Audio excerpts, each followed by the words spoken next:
The Honorable, the Chief Justice and the Associate Justices of the Supreme Court of the Philippines. Hear ye, hear ye, hear ye. All persons having business before the Honorable Supreme Court of the Philippines shall give their attention, for the court is now in session.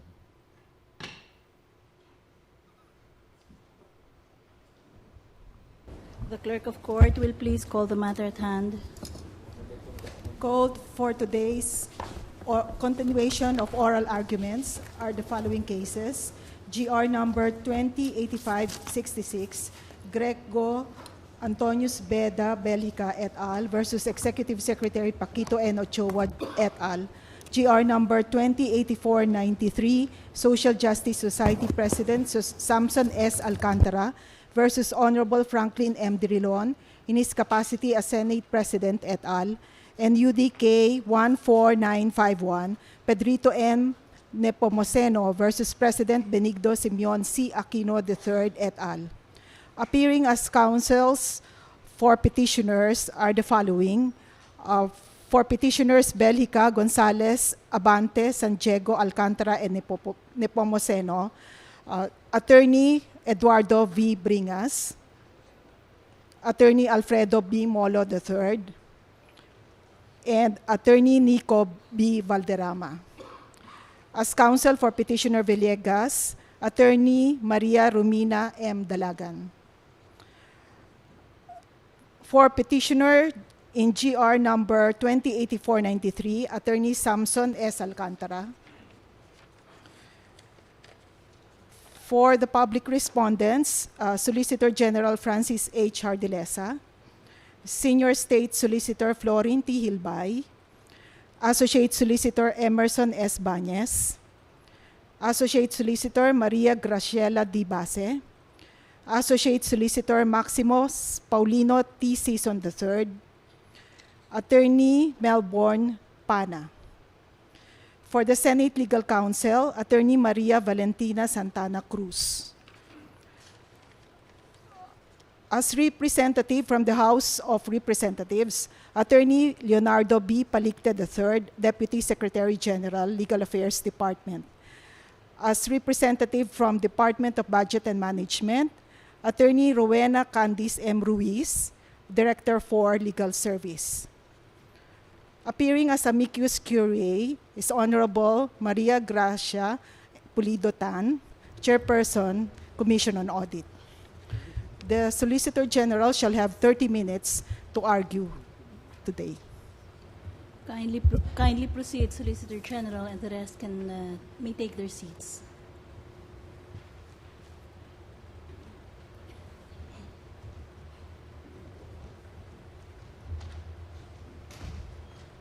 Madam Chief Justice, Honorable Associate Justices, good afternoon and may it please the Court. First, we would like to thank the Honorable Court for giving us the permission to supply you with our evidence packet. This is a short compilation of the relevant pages of the PDAF provisions in issue and of the COA report. We will also be giving copies to the counsels for the petitioners.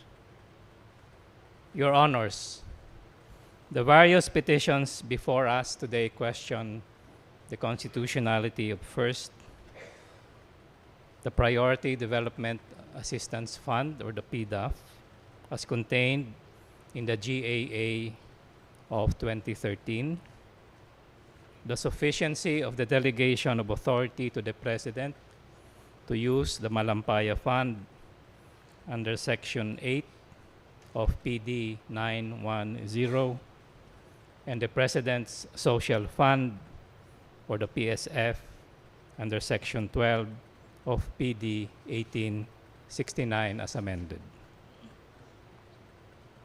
Your Honors, we will submit and hope to show to you that on the PDAF, First, the text of the PDAF provisions on their face are all constitutionally valid.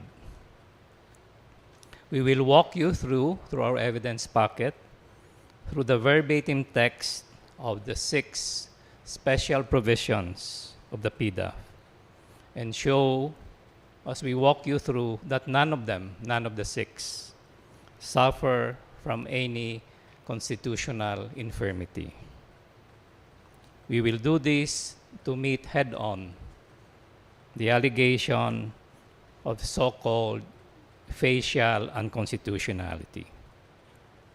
Second, with your indulgence and your patience, we will walk you through relevant pages of the COA Special Audit Report.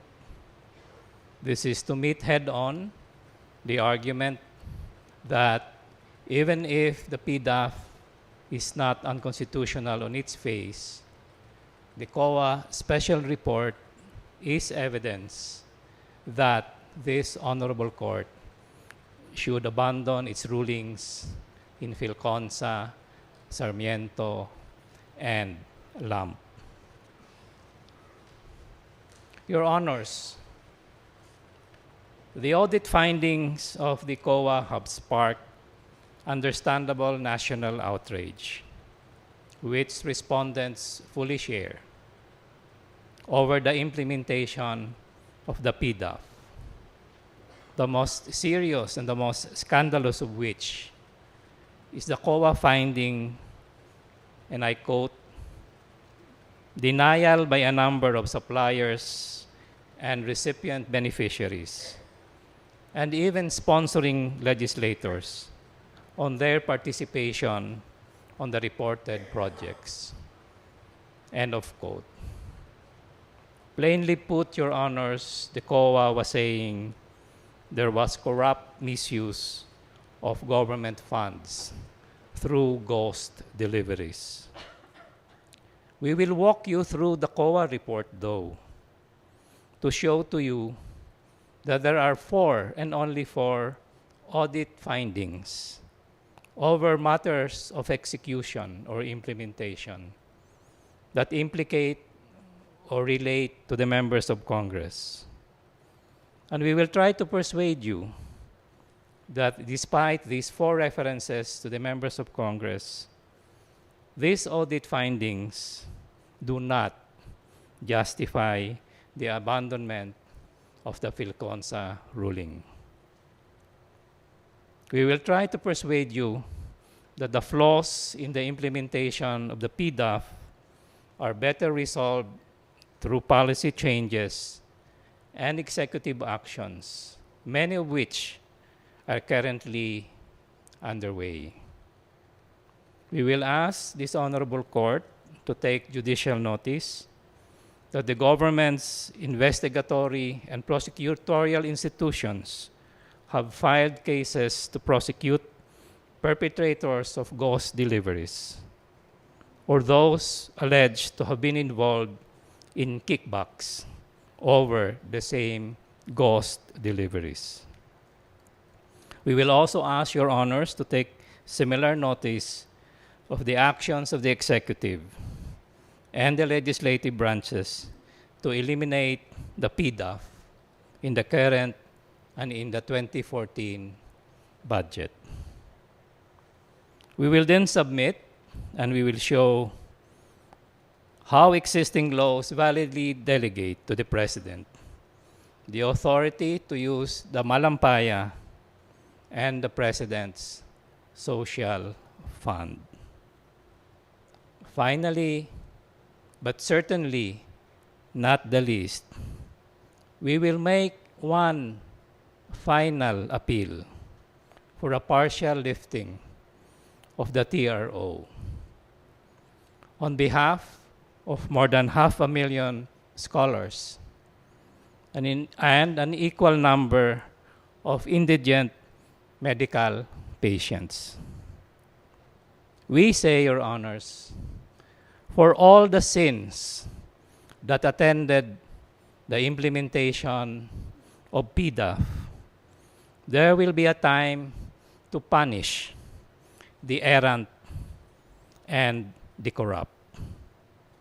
But we will plead to you, time is not on the side of the patients, and time is not on the side of the scholars.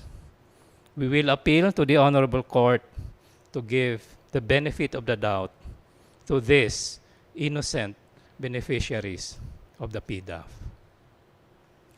Permit me now, Your Honors, to go to our first topic, which is the constitutionality of the PDAF.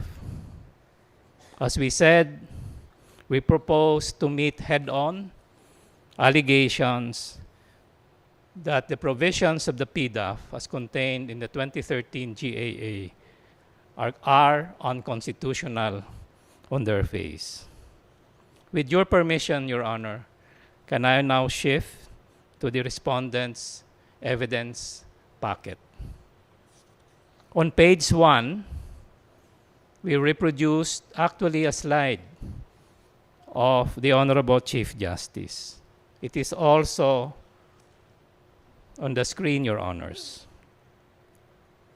It is the 1994 provisions on the CDF, which was upheld in Philconsa. You will notice how brief it is and how general it is, as noted in last Tuesday's arguments. With your permission, can we now go to page 2 of the evidence packet?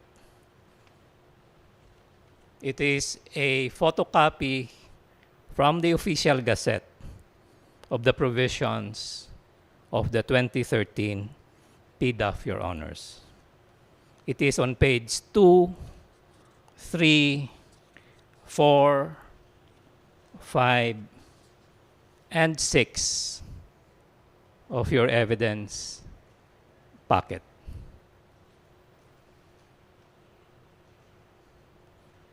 If you will kindly go to page 2. Can we take the first special provision?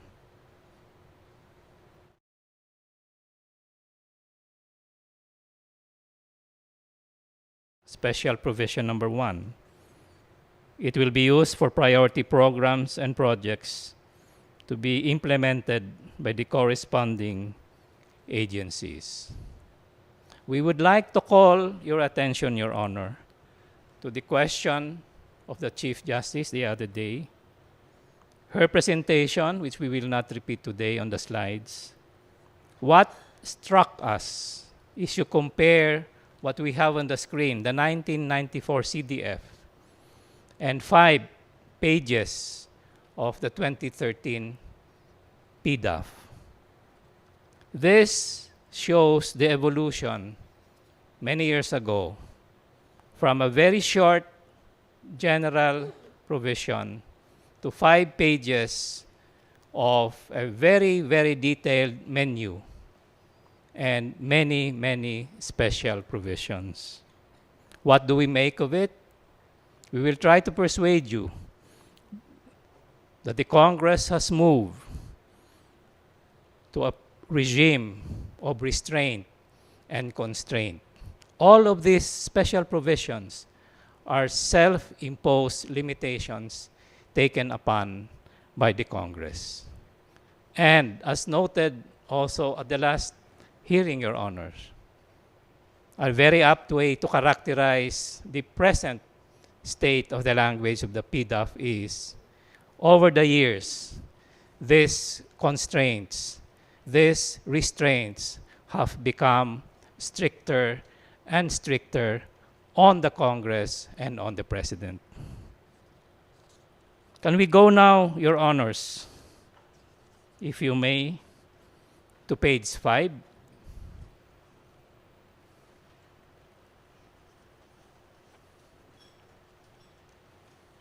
The page 5, number 2, the second special provision entitled Project Identification. It says that projects should be designated from a priority list prepared by the implementing agency.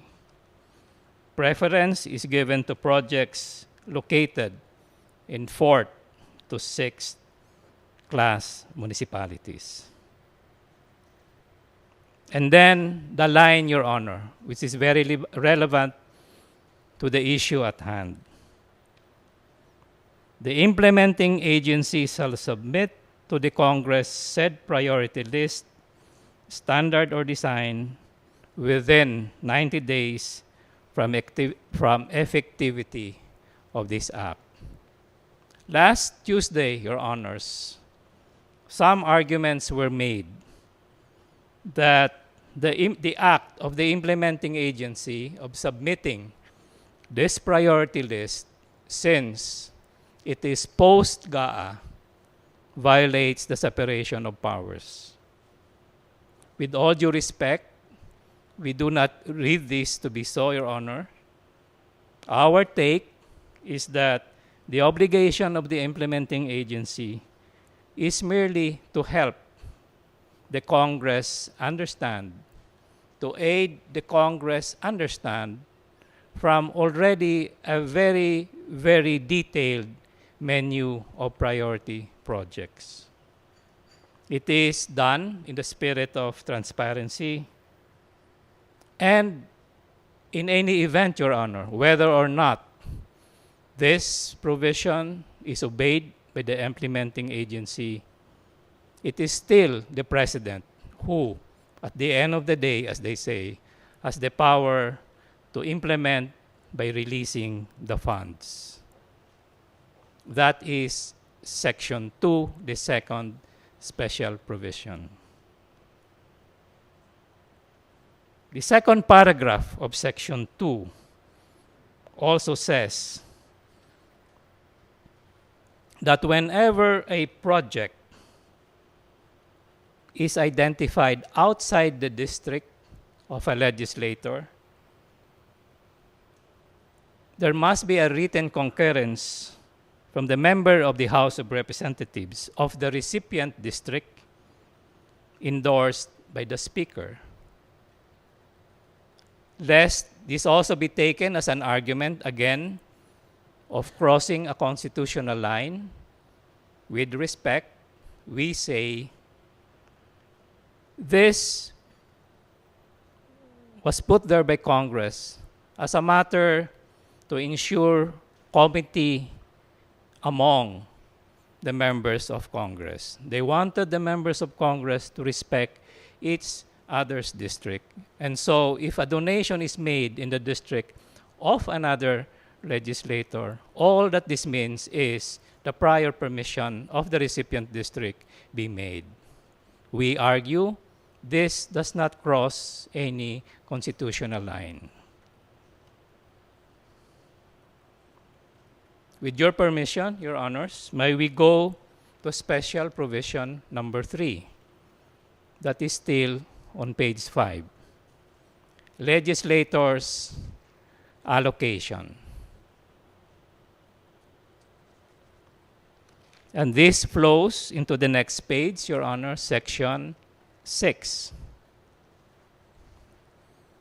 This allocates 70 million for members of Congress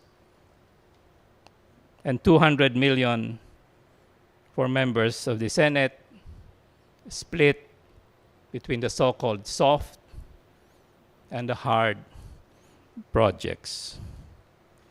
The argument is made that this allocation violates the right of the President to execute the budget or the right of the President to spend.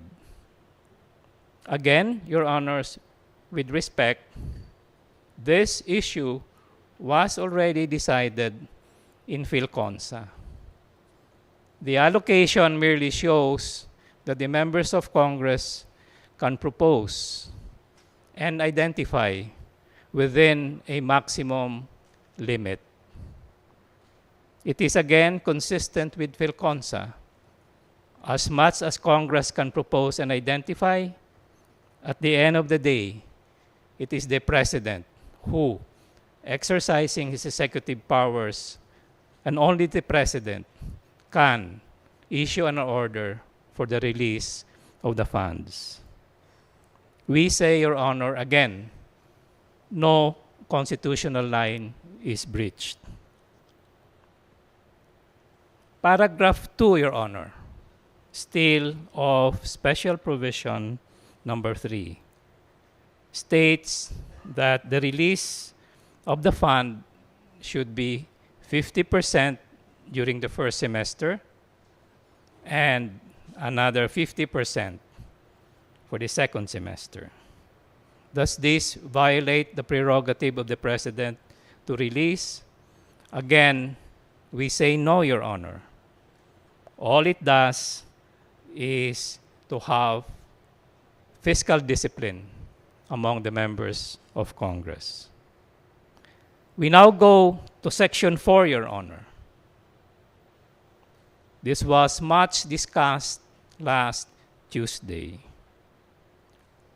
If you look at Section 4, Your Honor, its title says realignment of funds.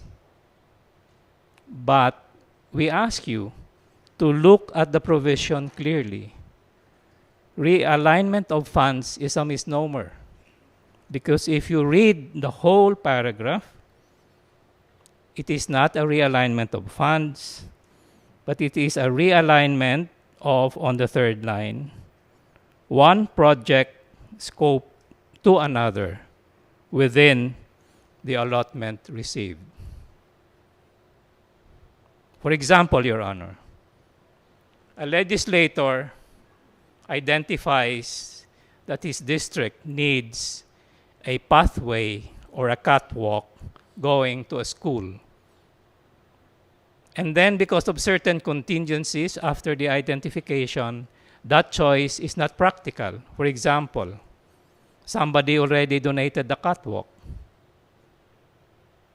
Or the Parent-Teacher Association say the students need a waiting shed.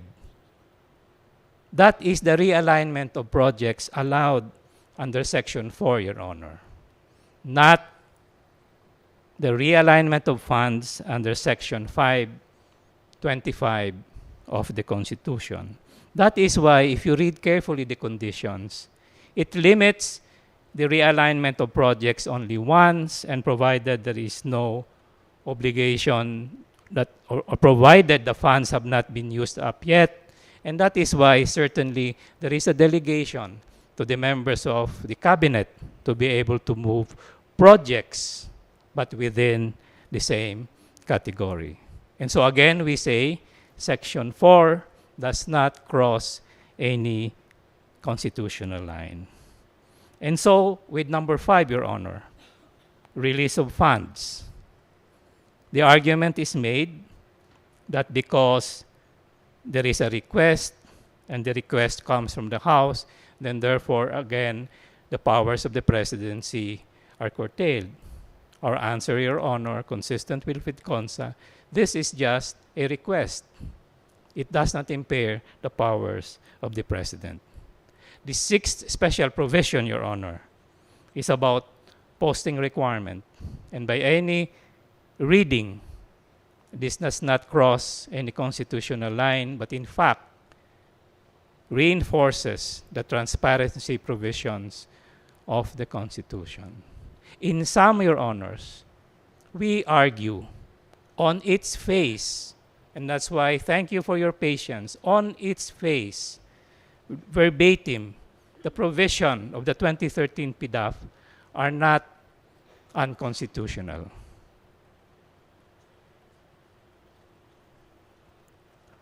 We will now go, Your Honor, briefly to the COA report, because the other argument is made that even if On its face, the provisions of PDAF are constitutional. The COA report constitutes evidence that should prompt this court to abandon or re-examine PhilConsa. On page 8, Your Honor, we have what you said in LAMP. To paraphrase, Your Honor, what you said on page 8, we summarize it on page 9. You reminded us only last year that you may re-examine LAMP and PhilConsa if there is convincing proof that there are direct releases by the DBM of funds to the members of Congress for the members of Congress to spend at their sole discretion. And you warned us that you may change your mind if there is pertinent evidence of illegal misuse of PDAF in the form of kickbacks that have become a common exercise of unscrupulous members of Congress. Your Honors, we direct your attention to page 10. There are only 4 instances where the COA report implicates members of Congress. The first one is on page 10, bullet number 2, Your Honor. It says, NGOs were selected on the basis alone of the purported endorsement of sponsoring legislators and not through public bidding as required under GPB Resolution 12-2007. Our reply, Your Honor, is that yes, it may be true, members of Congress make endorsements, but the endorsements fall squarely under the PhilConsa framework, allowing members to recommend. Whatever weight the implementing agencies give to these endorsements, legally, the implementing agencies are accountable for agency funds. That, Your Honors, was what you held only last August in the case of De Los Santos versus COA. Still, on endorsement of NGOs, take the case, and we will take as an example, the position taken by one implementing agency, the Technology Resource Center. Can you look at page 11, Your Honors?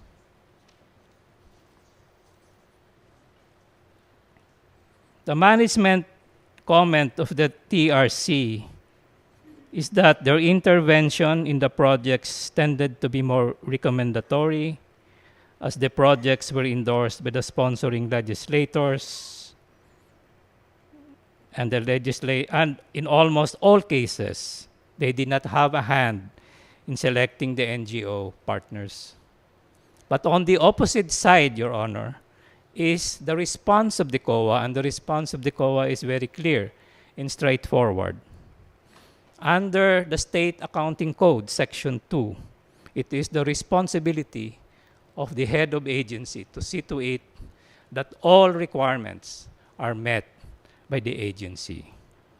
As your Honors noted, last Tuesday there is GPPB Resolution 12-2007.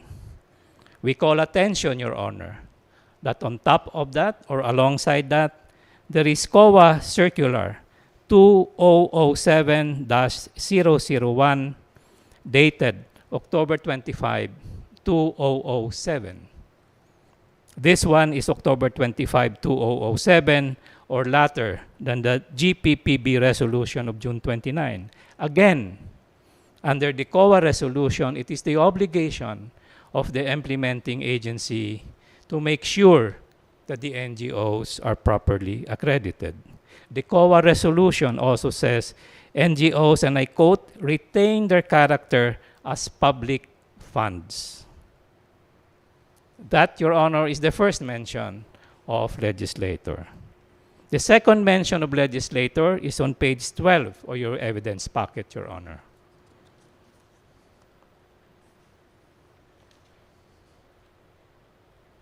At the seventh bullet point, which we underlined, Your Honor, 6 NGOs were incorporated by legislators themselves or their relatives. 6 legislators. Our response is the same, Your Honor. Legally, the obligation to make sure that NGOs are properly selected belongs to the implementing agency.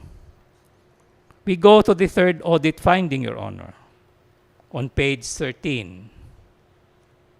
It says, in the implementation of various livelihood projects,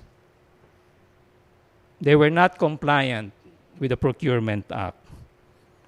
These were not properly advertised and, in several instances, awarded to suppliers identified by the legislator and or questionable legal and physical existence. If you just read this, Your Honor, then you get alarmed. It says the suppliers are identified by the legislator. That is why we have taken pains, Your Honor, to show. Table 33 supports this audit finding. It is on page 14 up to page 15, 16, 17, 18, 19, and 20, Your Honor, 6 pages. When you would have gone through it, Your Honor, you will find out that in these 6 pages of the annex, there are only 2 instances where 2 legislators allegedly, purportedly recommended suppliers. And you will find that on page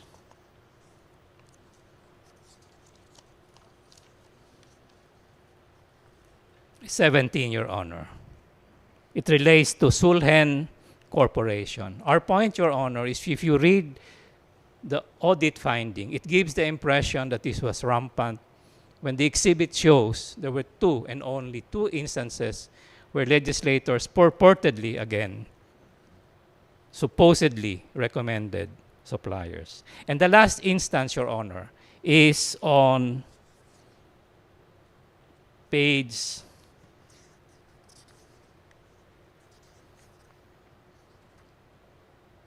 23, Your Honor. Exhibit 68. There are findings that 5 legislators, somehow their congressional district offices, purportedly used PDAP funds. Again, the answer is it is the implementing agency which has the obligation to make sure that funds are used for purposes for which they are intended. Our point, Your Honors, the COA report does not rise to the level of evidence that per your standards in LAMP should call for a re-examination lest an abandonment of PhilConsa. I have barely a minute to go, Your Honor. And with your kind permissions, I will skip our arguments on Malampaya and PSF and will gladly answer questions. Because I would like to spend the last minute to go back to my appeal for the partial lifting of the TRO. Your Honors, the COA audit report does not in any part show any irregularity in the grant of scholarships, does not show any irregularity in the grant of support for indigent patients. The more than 500,000 beneficiaries, Your Honor. The scholars cannot matriculate for the 2nd semester, and the patients are in dire need. It has been argued that perhaps the Congress can make a supplemental budget. Your Honors, it is not as simple as that.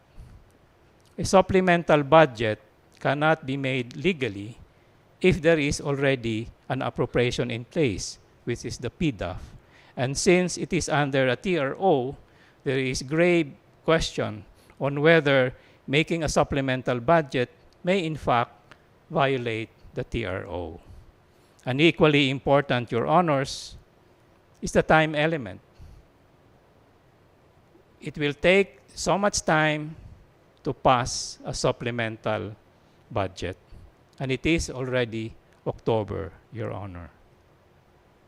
As a final word, we repeat again, for all the sins committed in the implementation of the PDAF, for all of those who misused and corrupted the PDAF, the errant and the corrupt must be and will be punished.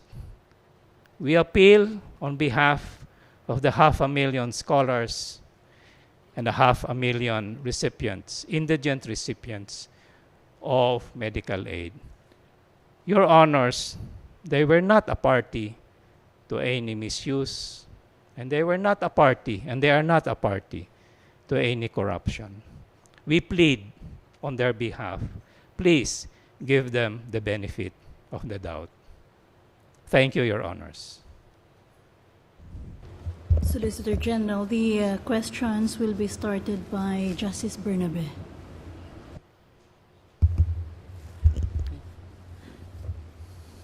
Thank you, Chief. Good afternoon. Good afternoon, Madam. Solicitor. We directed you to bring representatives from the DBM and Congress. So if you think that the representatives from these agencies would be more competent to answer the questions, feel free to ask them to approach the stand. Yes, ma'am. Now, Solicitor, can you detail to us the participation of individual legislators in the PDAF system before the GAA is passed? Before the GAA is passed, Your Honor, the legislators will act on the basis of the NEP, or the National Expenditure Program, which is received from the executive, Your Honor. And in the passing of the provision, the legislators will certainly have to vote for it. And I believe, Your Honor, the question is, after the GAA is passed, what would be the role? I will go to that. Are you done with the first Yes, Your Honor. question? Now, can you explain to us the participation of individual legislators after the GAA is passed? After the GAA is passed, Your Honor, the individual legislators will write, for example, if in the House to the Speaker and if in the Senate to the Senate President, that this is the proposed identification of the projects that they wish to avail of. And that letter or proposal, when approved by the chairman of the Appropriations Committee in the House or the Senate Finance Committee, will be passed on to the DBM, Your Honor. And for the realignment of the project, what is the participation of the individual legislator? In case of a realignment of a project, the legislator will follow the same procedure, will again go to the appropriate committee, have it approved, and then have it approved by the Speaker or the Senate President, as the case may be, and that will be forwarded to the DBM, Your Honor. Now, without the individual legislators' identification of the project, can the PDAF of the legislator be utilized? No, Your Honor.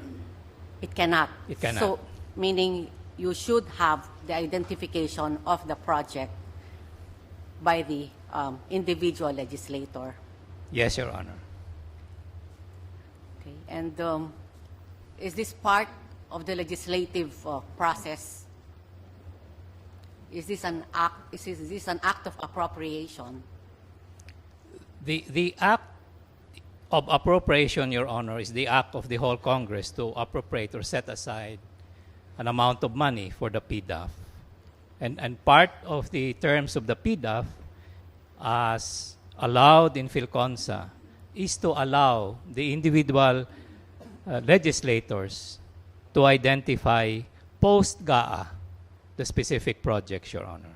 In short, the act of identification is mandatory.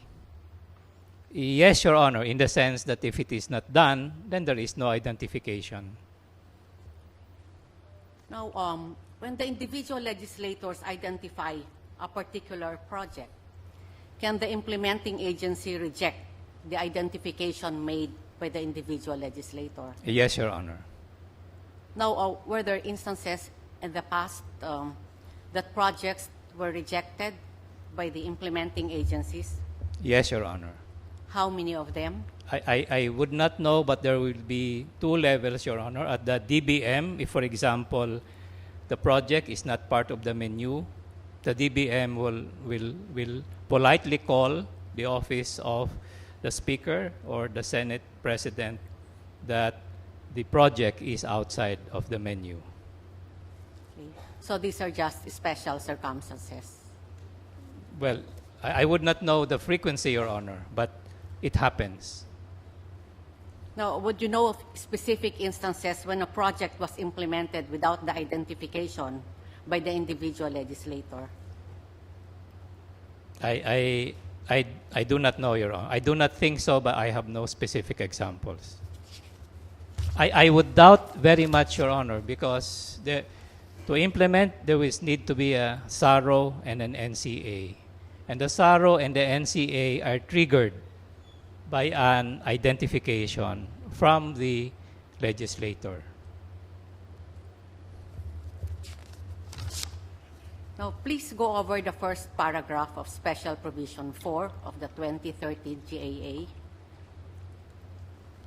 Now, can you explain to us, based on that provision, the participation of individual legislators in the process of realignment of the project?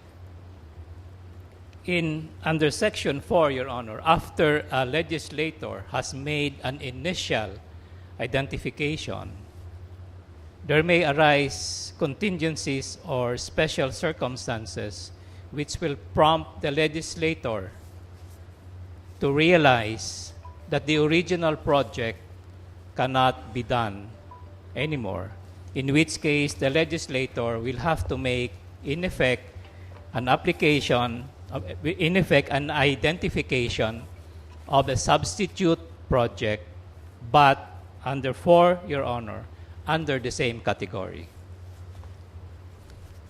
Now, please go over the second paragraph of the same provision. Based on that provision, can you explain to us the participation of the House Committee on Appropriations and Senate Committee on Finance in the process of realignment or modification or revision of the project? In case the legislator realizes, Your Honor, that there is a need to substitute a new project, the legislator has to go back to the committee of the particular House to inform the committee and later the Speaker or the Senate President, as the case may be, because it is like a substitute application, Your Honor. Now, how about Special Provision 5 of the same GAA? What is the participation of the House Committee on Appropriations and Senate Committee on Finance? On Section 5, Your Honor, the member of Congress, when it makes an identification before sending it to the DBM, must make sure that all the documents are submitted in accord with Special Provision 1, that it is within the menu, that there is an identification of the proposed implementing agency, and it needs to be favorably endorsed by the committee of the House, of the Senate, and of the Speaker or the Senate President as a housekeeping matter, Your Honor, because the two houses keep tab of the identifications proposed by their members. Now, would you know of specific instances when PDAF funds have been realigned or released I understand it's very common, Your Honor. without the concurrence of the House Committee? I would Were not there know. instances? I would not know, Your Honor. My understanding is that the DBM is very strict in looking for the endorsement as a matter of good practice and as a matter of making sure that as a matter of interdepartmental of the courtesy between branches of government, that whatever comes from the Senate or the House passes through the office of the Speaker or the Senate. It has also been explained to me, Your Honor, that this procedure is necessary. Otherwise, if individual legislators are allowed to on their own go to the DBM, it will pose administrative difficulties. Now, under the 2013 GAA, the processes of realignment and release of funds are post-GAA and by their nature properly belong to the implementation phase of the law.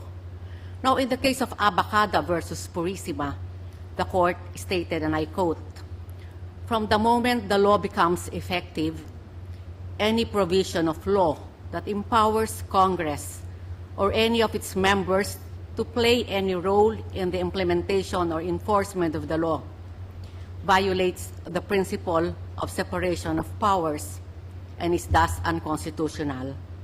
Now, Counsel, in view of the special provisions you just mentioned, which give legislators a role in the identification of projects, in the realignment of projects, and in the release of funds, which are clearly all after the GAA is passed, do you think that these legislators have not encroached into the domain of the executive? We believe so, Your Honor. We distinguish Abacada from Philconsa. In Abacada, what was involved was the power of the Congress to approve or disapprove implementing rules and regulations done, crafted by the administrative agency as the implementing agency, Your Honor. And clearly, in such case, the power of the Congress has stopped because the Congress, under administrative law, has already set forth the policy of the law. The Congress has even set forth the standards. And clearly, under constitutional and administrative law, there is a line. The administrative agency now crafts the implementing rules and regulation as an administrative agency, following the policy set down by the Congress and following the standards set down by the Congress. And therefore, that, Your Honor, is the rule of Abacada. Well, And I know, Counsel, that they have different factual circumstances, but you have this principle laid down in Abacada, which is very clear. Now, in that case, the court also remarked that any post-enactment congressional measure should be limited to scrutiny and investigation, and that any action or step beyond that will undermine the separation of powers guaranteed by the Constitution. Can I respond, Your Honor? Yes, yes, thank you. The rule in Philconsa, Your Honor, is different, is almost sui generis. And that is why we left the CDF provision. If you look at the CDF provision, Your Honor, as I said, it's very general, it's very open-ended, and definitely, Your Honor, it is not self-executing. There is no line provision saying who gets what. And if it was the intent that absolutely no post-GAA act will be allowed, then the ruling of PhilConsa should have been this provision is unconstitutional. Because on its face, it is non-self-implementing. It cannot be implemented, Your Honor. That is why our reading of PhilConsa is, PhilConsa said, this is okay. Post-GAA, you may identify and propose. And it is almost one of a kind, Your Honor. Okay. The PhilConsa ruling applies to the 1994 GAA, correct? Yes, Your Honor. And the present petitions cover the 2013 and all other appropriation laws containing PDAF. Yes, Your Honor. Now, in the PhilConsa ruling, the court, would you agree that the court did not examine the specific provisions of the GAA? And in fact, there was no ruling to that effect. Well, we respectfully disagree, Your Honor. Our reading of PhilConsa is they passed over this provision, which is, as we say, so open-ended, and I stress again, on its face, non-self-executory. And that is why we read PhilConsa to make an exception to the Abacada rule, Your Honor. Because how else can a provision like this be implemented unless, as PhilConsa said, there is a power to propose and identify, but there is no identification, Your Honor, in the 94 CDF. That's why we say by implication, by necessary implication, PhilConsa gave the Congress the power to post-GAA identify. And that has been the rule ever since, Your Honor. And we can understand if the court now takes a different view. A view can be taken that it must be specified. But that view is going to be said for the first time, Your Honor. All we're saying is 3 times the Congress has been following PhilConsa.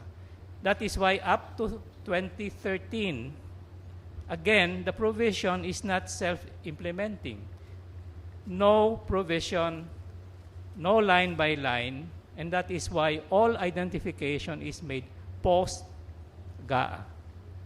Okay, but under the PhilConsa ruling, the act was referred to as recommendatory, but you said earlier that the act of identification is mandatory. So will the PhilConsa apply, considering that the act of identification, you said, is an act of appropriation and it is of mandatory tenor?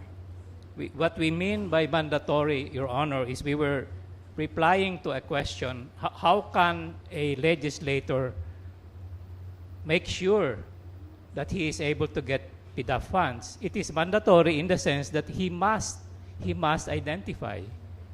In that sense, Your Honor. Otherwise, if he does not identify, he cannot avail of the PDAF funds, and his district would not be able to have PDAF funds. Only in that sense, Your Honor. Would you agree that it is mandatory in nature because it is a legislative act? It is an aspect of appropriation. There is an appropriation, Your Honor, because so much is set aside from the public monies. Only in that sense, Your Honor. And that's why it cannot be recommendatory. It should be mandatory because it is a legislative act. What we understand, Your Honor, recommendatory pertains to the act of the congressman or the senator to name, to identify the particular project out of the menu, Your Honor. Now, in the present cases, well, would you agree also that in the PhilConsa ruling, the effects of the participation of the legislators in the release of funds were not even discussed? They were discussed, Your Honor, in the most substantial part, which is how do you implement the 1994 PDAF unless you allow the legislator to post-GAA have the privilege to recommend and identify. So that, to us, Your Honor, is the most important substantive ruling of PhilConsa. Otherwise, then the court in PhilConsa could just have easily said, no, this is not allowed. And that is why, Your Honor, if I may briefly go to what the Congress has now done in the face of the public outrage, in the face of all of these criticisms. On second reading, before it adjourned, the Congress abolished PDAF. Because of these questions, Your Honor. And what did they do? They allocated now a substantial part of the monies direct to 5 line agencies. Money for infrastructure is given direct to the DPWH. That's on second reading, Your Honor. When the House of Representatives reconvenes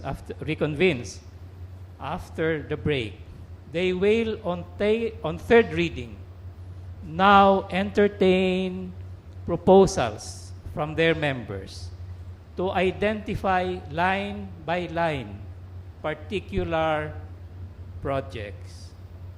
Why? Because they're listening to the outrage of the people.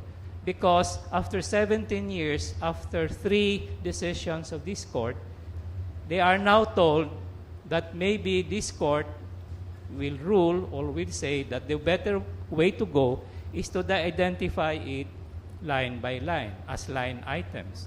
And they have done that, and they're doing it, Your Honor. And there will be no room and no role for NGOs under that system. All we are saying is, but if you go back to PhilConsa allowed post-GAA proposal and identification. Okay, the PhilConsa ruling was very limited in scope. Would that preclude the court from conducting a holistic examination of the specific provisions of the 2013 GAA and the entire pork barrel system as a whole? We again, Your Honor, we beg to have a different view about the characterization. We think PhilConsa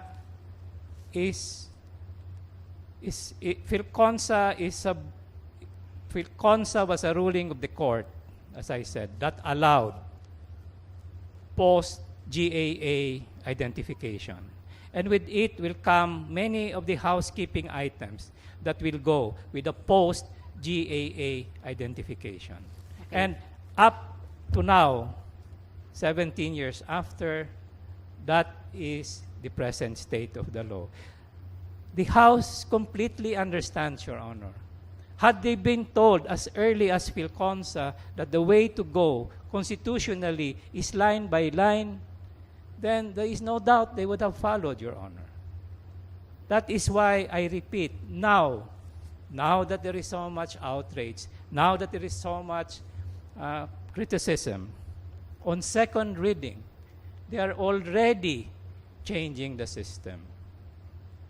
Maybe in anticipation that there will be a different rule. But all we're saying is up to PhilConsa. In fact, Your Honor, up to LAMP, which was only last year. The reading is post-GAA identification recommendation is constitutionally all right. Okay, of course, LAMP was dismissed for insufficiency of evidence. And again, Your Honor, our response to that is there is insufficient evidence. Number one, there was no evidence that money was directly disbursed to the legislators. And we say, as we noted, the COA report, nowhere does it say that money was released in 2007 to 2009. Never said that money was released to the legislators. In fact, the Honorable Madam Chairman of the COA confirmed last Tuesday, money is not released under the report. Money is never released to the legislator. It is released to the implementing agency. The implementing agency has a choice. It implements or under allowable GPPB or COA circulars, it may allow a partner in the person of an NGO, again, under the circulars, under very, very strict circumstances, Your Honor. But you cannot deny that there is a misuse of public funds. We through do the not COA report. we do not deny, Your Honor, and as we quoted, the COA report says suppliers denied that they supplied, recipients denied that they received goods or services, and even legislators denied that they were sponsors. And I said, Your Honor, bluntly, it means ghost deliveries. But, again, the question is, wrongdoing may have been committed, criminal laws may have been violated. The question to the court is, where lies the remedy? Does it lie with the Honorable Court? Or does it lie with the political branches? The political branches, the executive, and the House have responded. The House has abolished PDAF. That is as strong as a response as you can get to the findings of the COA, Your Honor. Solicitor, I'd like to go to another matter. In your comment, you stated that the executive and legislative departments intend to institute reforms by replacing the current PDAF system with a defined program of line item budgeting. Now, can I infer from this statement that you recognize the defects in the current system? It is a recognition, Your Honor, by the executive and the legislature, by the House of Representatives, that things can be better. Yes. Okay. In your comment, you also have used the term forward-looking responses to describe these reforms. Now, do you think that these reforms, which have yet to be instituted, should prevent the court from ruling on the constitutionality of a system which is current and subsisting? And I'm referring to the 2013 GAA. Our respectful answer, Your Honor, is that certainly it is within the power of this court to exercise your power of judicial review. But it is an option for this honorable court, mindful of your power, that maybe you may allow the political branches to correct what you call mistakes and what we concede are mistakes. Maybe you may wish to consider that rather than the mistakes committed be corrected from the outside, meaning from this court, maybe, with respect, you may wish to consider, would you let the political branches, as you say it's their mistakes, correct their mistakes as a way to make it better for their constituencies? Okay. So the choice, Your Honor, lies with this honorable court. We say, with all due respect, it will be easy. Some think it would be faster. Some think it would be better that the correction comes from this honorable court. That is one view, Your Honor. But there is also another view, that your power of judicial review is a great power and it's a very awesome power. You can correct mistakes like this. You can correct mistakes of what the other day we called systems failure. But we quote, Your Honor, from James Bradley Thayer, a court should always think twice whether you want to exercise that awesome power of correction, Your Honor. Because, and I quote, if you do, you prevent the political branches from correcting from within. And I'm saying they are already doing the corrections. Because if you do the correcting from the outside, and these are not my words, Your Honor, these are the words of Professor Thayer. He made these remarks at the end of the century. If you do the correction, we know you have the power to correct. If you do, Your Honor, and I quote, it might dwarf the political capacity of the people and deaden their sense of moral responsibility. Again, I quote, Your Honor, if you do the correction yourself, you may dwarf the political capacity of the people and deaden its sense of moral responsibility, end of quote. And this is happening, Your Honor. Why is the House responding? Because of the moral outrage of the people. The political capacity of the people has been underestimated, and they have made their voice very clear. The House has responded, Your Honor. And of course, with respect, the choice is with this honorable court. Now, going back to your proposed program of line item budgeting, can you briefly explain to us how the system changes the current PDAF system under the 2013 GAA and the previous GAAs? Then after that, explain to us how will this change, using the language in your comment, respond to the problem of abuse of discretion in the use of pork barrel funds? Yes, Your Honor, we will do that.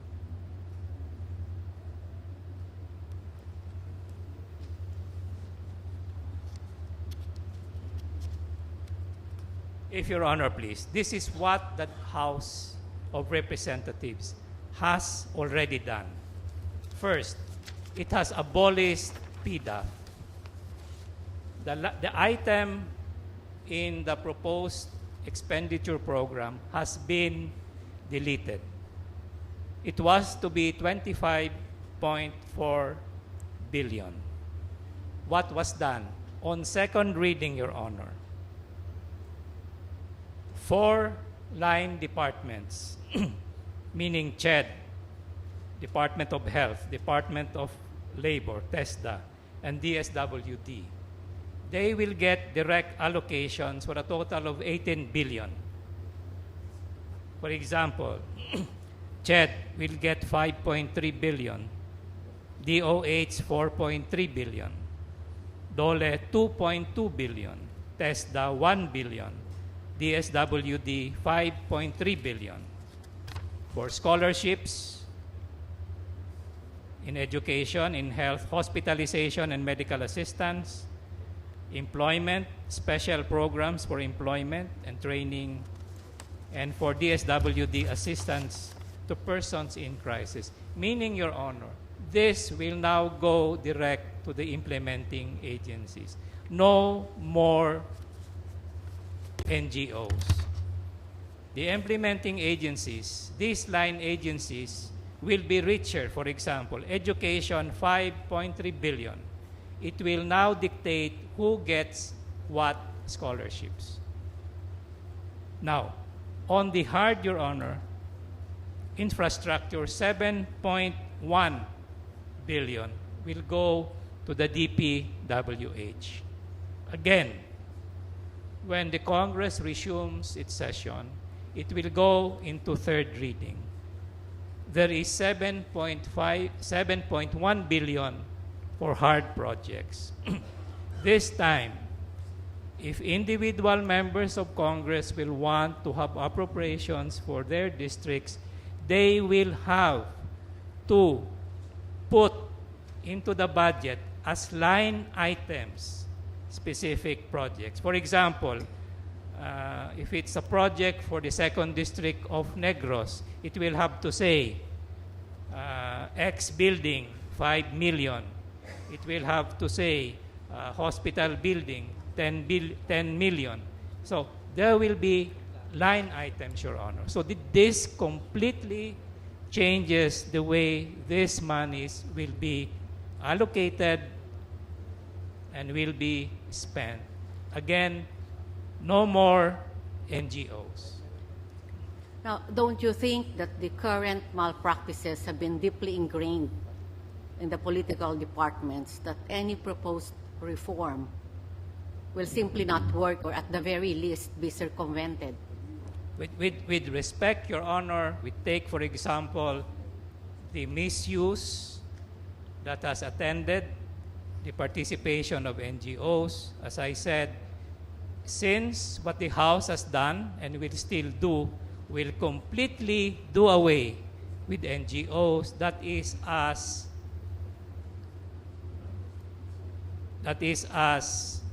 broad as the change would be, Your Honor. Okay, now, let us now proceed to the presidential pork barrel, particularly the Malampaya funds. Now, the point of contention here is the clause in Section 8 of PD 910, which states, for such other purposes as may be hereafter directed by the President. Now, in your comment, you argued that this clause is constitutional since such phrase is limited only to energy resource development and exploitation programs and projects of the government under the principle of, I use them, generis. Now, petitioners point out that DBM Secretary Butch Abad publicly declared that Malampaya funds were released to the PNP, the Department of Agriculture, the National Housing Authority, and the Department of Agrarian Reform. Now, under these circumstances, could you still say that the Malampaya funds were exclusively used to fund energy resource development and exploitation programs? Don't these circumstances show how the executive department construed the phrase for such other purposes to refer to purposes outside energy resource development and exploitation? Can I have permission to look at my notes, Your Honor? Yes, Counsel.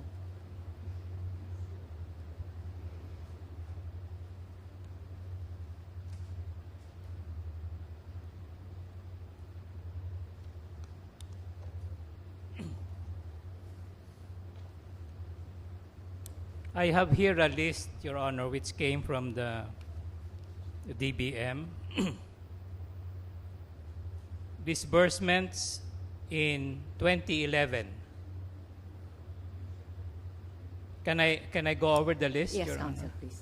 To the National Power Corporation, fuel for SPUGs, SPUGs. These are the small power units, Your Honor. Subsidies to the small power units, the small cooperatives, 2 billion. So we say this is related to energy. There was a release, Your Honor, again in 2011, to the Department of Energy under the so-called Pantawid Pasada. You will remember, Your Honor, when there was a spike in oil prices, there was a subsidy given to, a fuel subsidy given to jeepney drivers, and in proper, under certain rules, even to tricycle drivers. That was 300 million, Your Honor. And again, we say that was related to energy. DILG also got 150 million from Pantawid Pasada, Your Honor. Essentially, DILG was the implementing arm, I understand, for the tricycle drivers. There was a release to the Department of National Defense, Your Honor, 423 million for the acquisition of one Hamilton-class cutter. This is a Coast Guard and Navy vessel. Again, the purpose is to protect the facilities of the Malampaya Find, which is in the West Philippine Sea.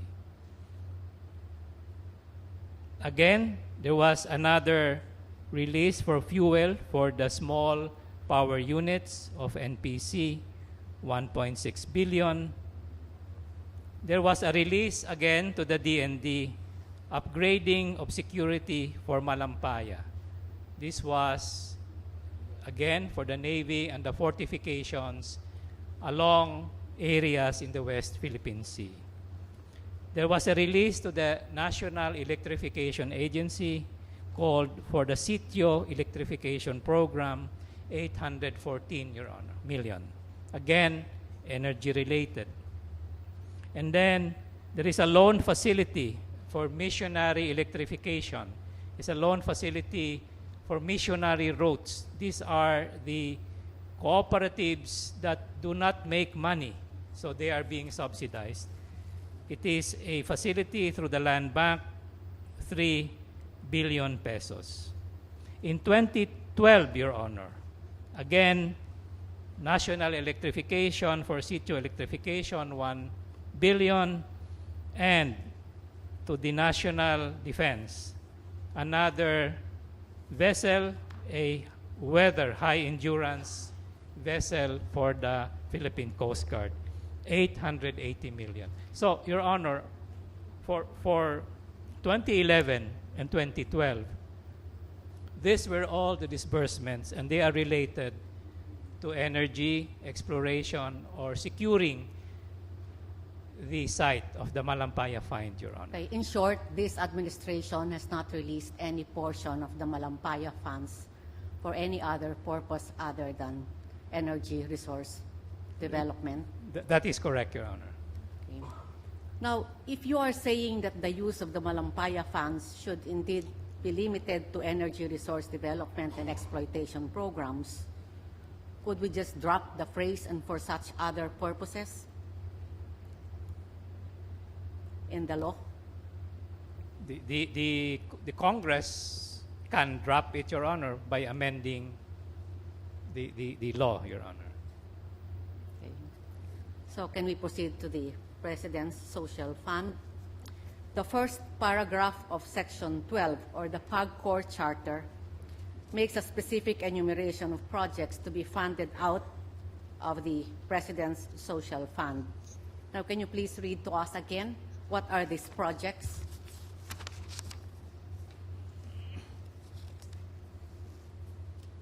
Your Honor, the application of the President's Social Fund,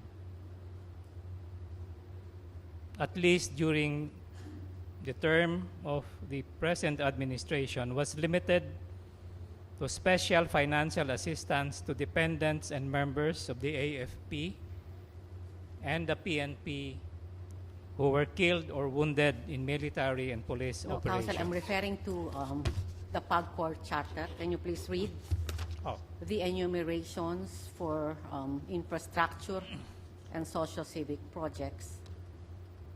It reads, Your Honor, and in fact, it is page 25. It is page 25 of the evidence packet that we gave the court. Allocated to fund and finance infrastructure and or socio-civic projects throughout the Philippines as may be directed and authorized by the office of the President of the Philippines, Your Honor.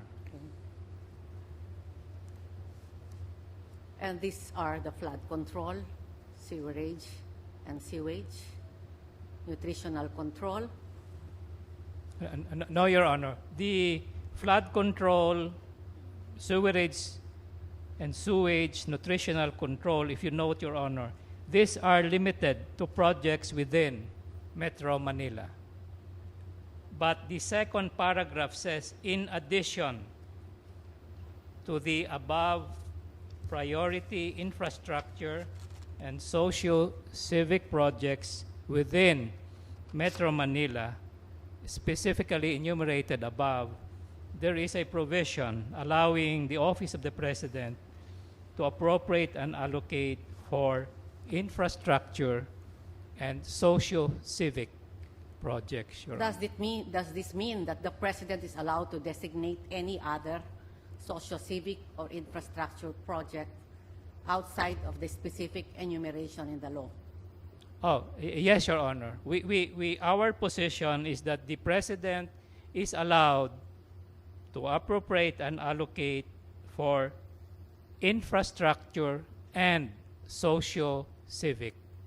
And socio-civic is a broad definition, Your Honor. And that is why, for example, our position is to give aid to the widows or the children of military or police officials killed in action is a socio-civic project, Your Honor. What is not a socio-civic project?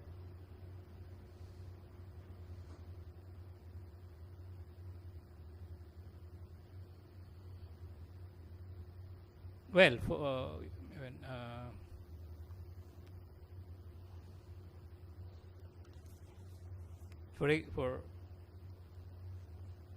I find it difficult to, with all respect, to give an example, Your Honor, offhand. But maybe when we go to the memorandum. Okay. Thank you, Counsel. I'd like to call on the DBM representative. Attorney Rowena Candice Ruiz, Your Honor, the Chief Legal of the DBM.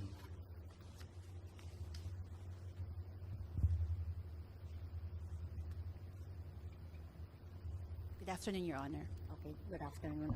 I'd like you to give a walkthrough of the budgetary process.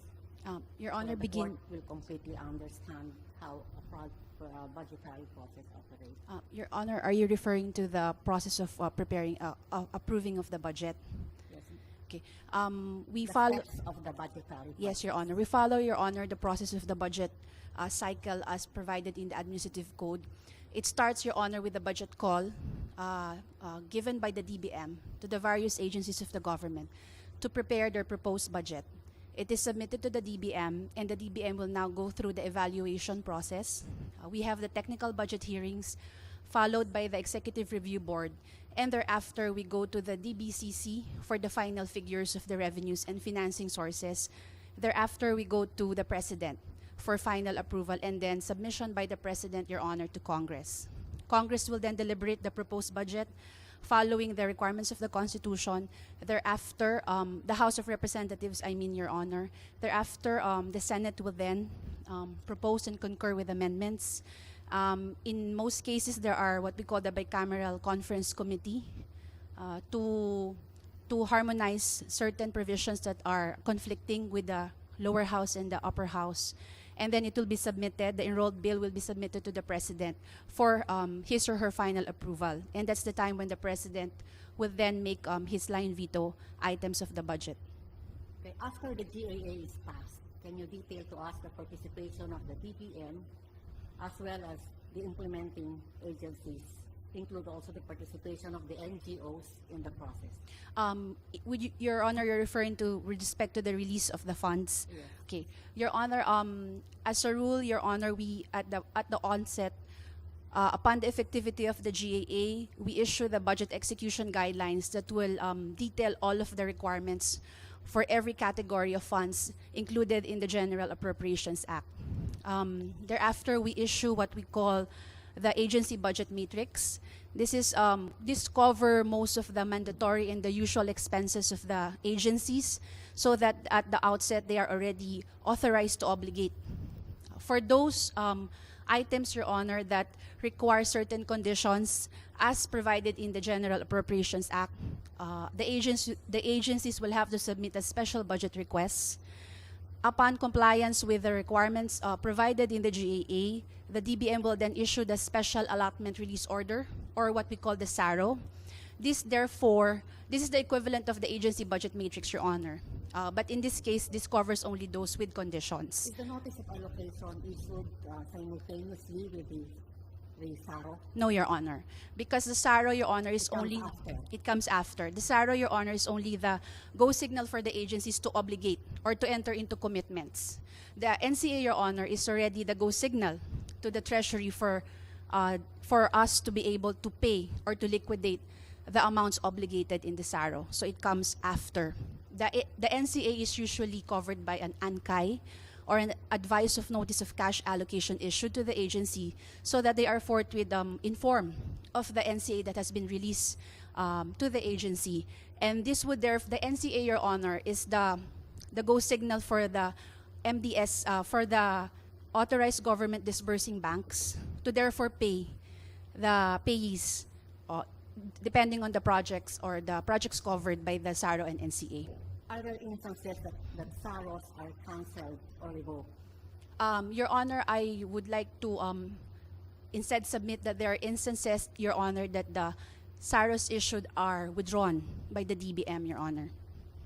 They are withdrawn. Yes, Your Honor. And in the They process, cannot be unilaterally canceled or revoked by DBM. when I say withdrawn, Your Honor, there is usually advice to the agency, or in instances, Your Honor, that the agency themselves would be requesting for a realignment of the projects or the details of the projects. Therefore, Your Honor, there would be certain changes in the SARO that is issued by the DBM. Okay. Now, is it possible for the DBM to release funds to the implementing agency without the identification of the individual legislator or the concurrence of the House Committee on Appropriations and Senate Committee on Finance? Your Honor, are you referring to funds sourced from PDAF? Yes. For funds sourced from PDAF, Your Honor, as we were going through the records of the agency, we did encounter certain releases from the PDAF that did not have any endorsement by a legislator. But I could not recall offhand, Your Honor, that particular Would you know project. how many in number? No, Your Honor. This is only in preparation for the oral arguments that we came about that particular release. Are there few or many? I could not recall, Your Honor, but certainly not as many as the releases with the concurrence of the legislator.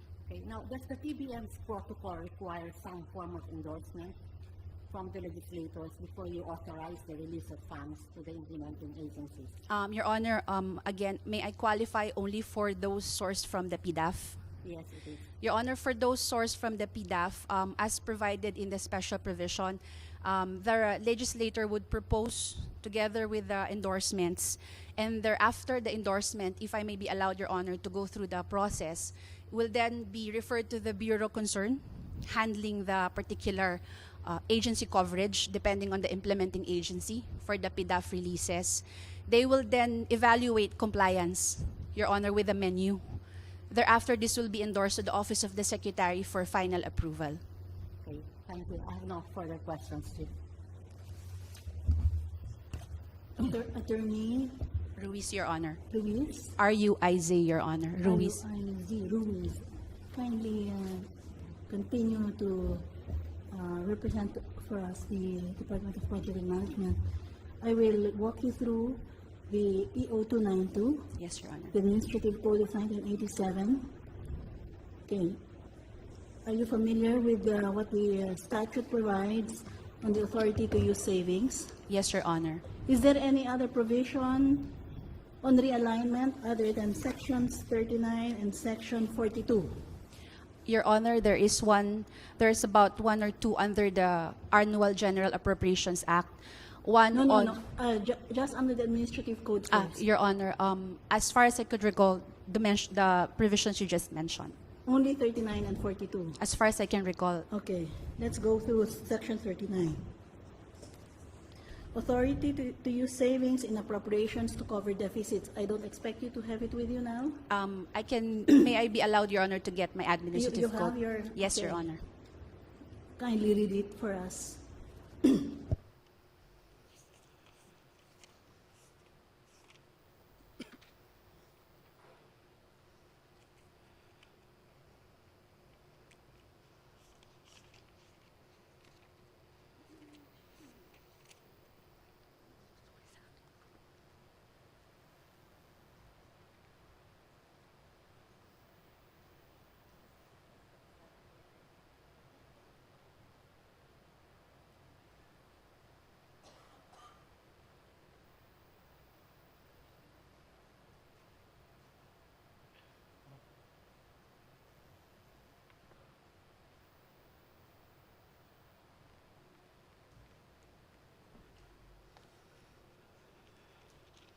My apologies, Your Honor.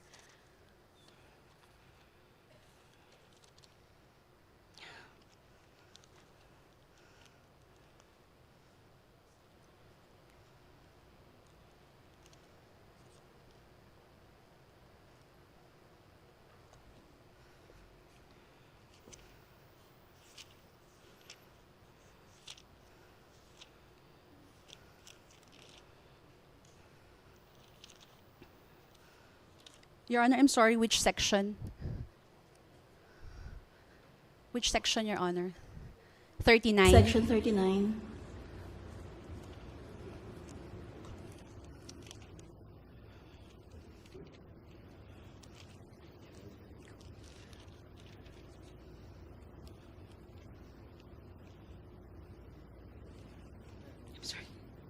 Your Honor, Section 39, authority to use savings in appropriations to cover deficits.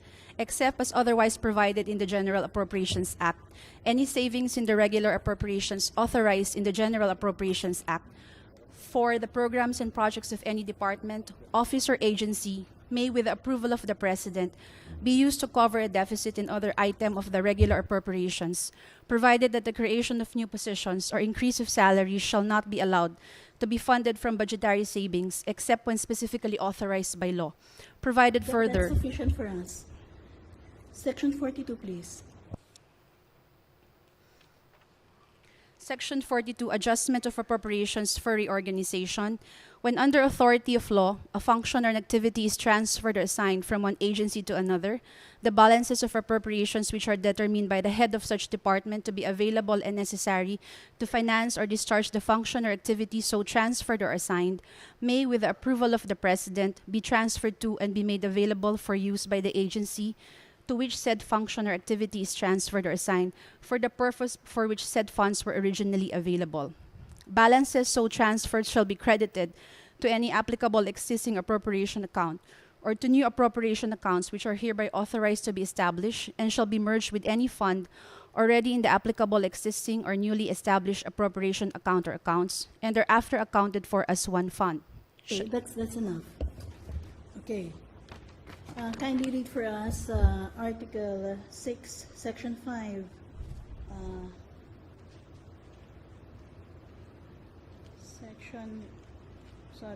Section 25, subparagraph 5 of the Constitution.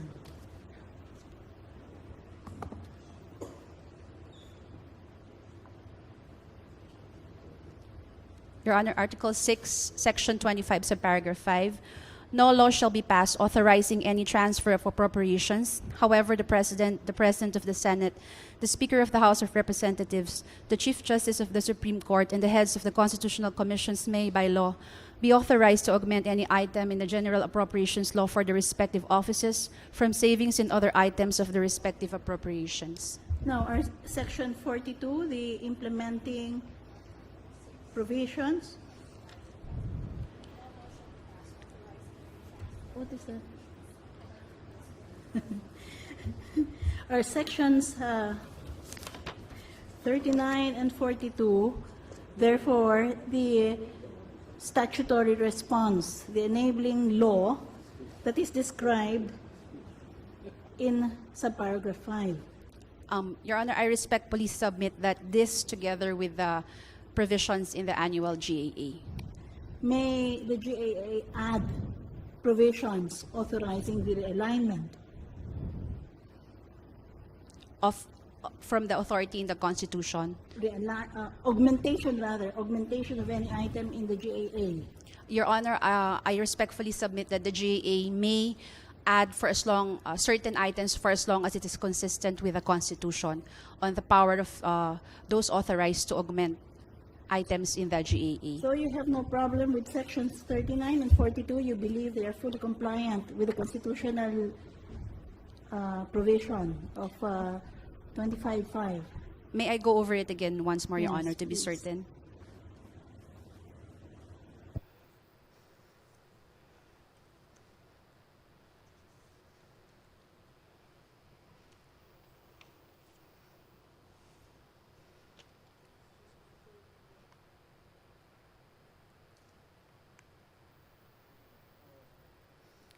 Your Honor, the provision of Section 39 and the first paragraph of Section 42, as earlier read, are, to my mind, compliant with the provisions of the Constitution. Walk you through many realignment provisions of many GAAs over the years, and you tell me what your sense of these realignment provisions are. Can we please start with the first slide?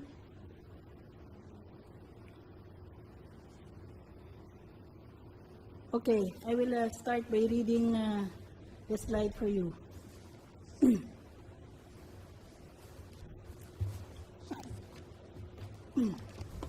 Remember yesterday, we had already noticed the fact that in the 1991 CDF, it was the first time that an indication of the lists to be submitted by legislators was found in the JA. You remember that? You were Yes, here yesterday. yes, Your Honor. Okay, now I give you, I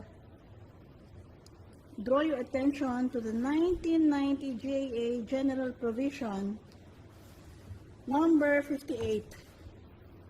Can that come out now?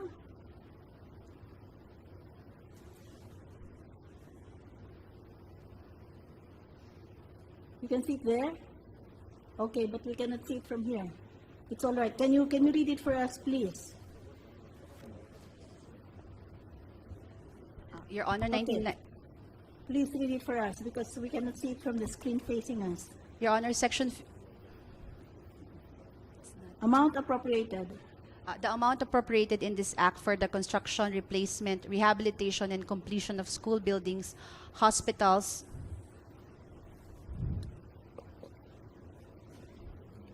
Can and you read other it? public work projects under the fiscal year 1990 infrastructure program Can the in this bailiff act. please just help, assist, and tilt it so that you can read it well? Okay. Anyway, I'll read it for you. Okay?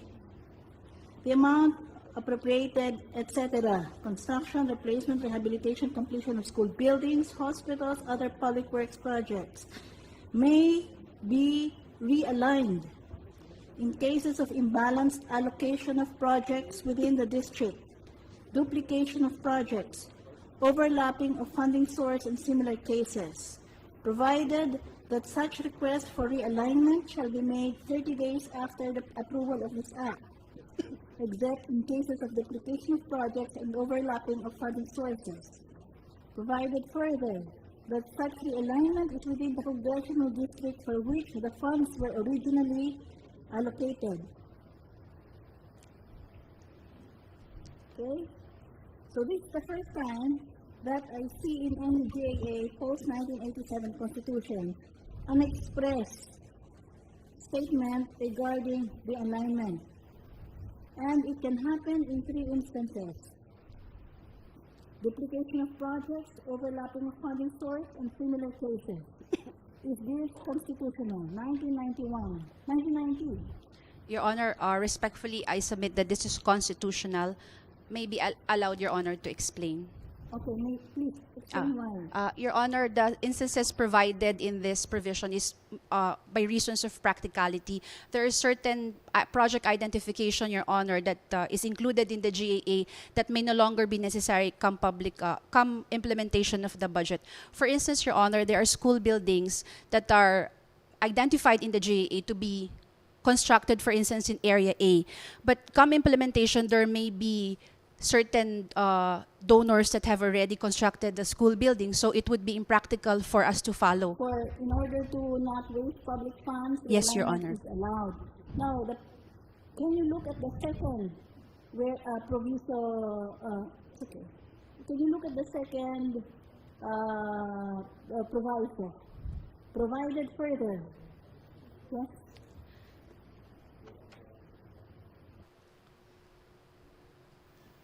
With the permission of the Honorable Chief Justice and of the Court, Your Honor. And I say this with all respect, Madam Chief Justice and Your Honors. There are these other pending petitions on what No, is no, no, called, this is Remember, one of the provisions, in the special provision of the PDAS article, talks about the alignment with the concurrence. I'm not talking about realignment per se because I'm going to precisely talk about the second proviso. And allow me to read the second proviso. we submit, Your Honor. Thank you. Okay. Second proviso. Okay, I will read it. Provided Furthermore, that the realignment shall be for projects within the same category and shall not exceed the total amount originally allocated for the original district, the congressional district.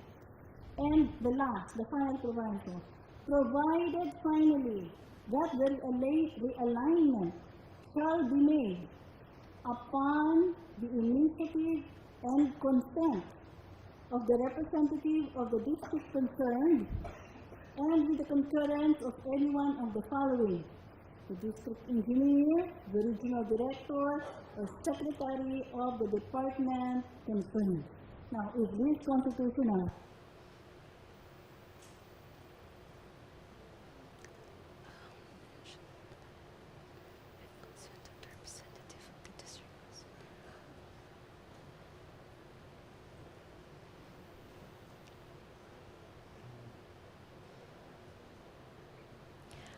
Your Honor, the way I understand the provision as implemented, Your Honor, it simply refers, Just the text, please. The alignment of a capital outlay project and a public works project must be within a congressional district, and there are three reasons: duplication, overlapping of funds, and a similar reason. But that realignment cannot even be initiated except by the congressman or person of the district concerned. And the participation of the officials of the line agency concerned is only to concur with the initiated request for alignment by the Congress, by the representative of Congress. Is that constitutional?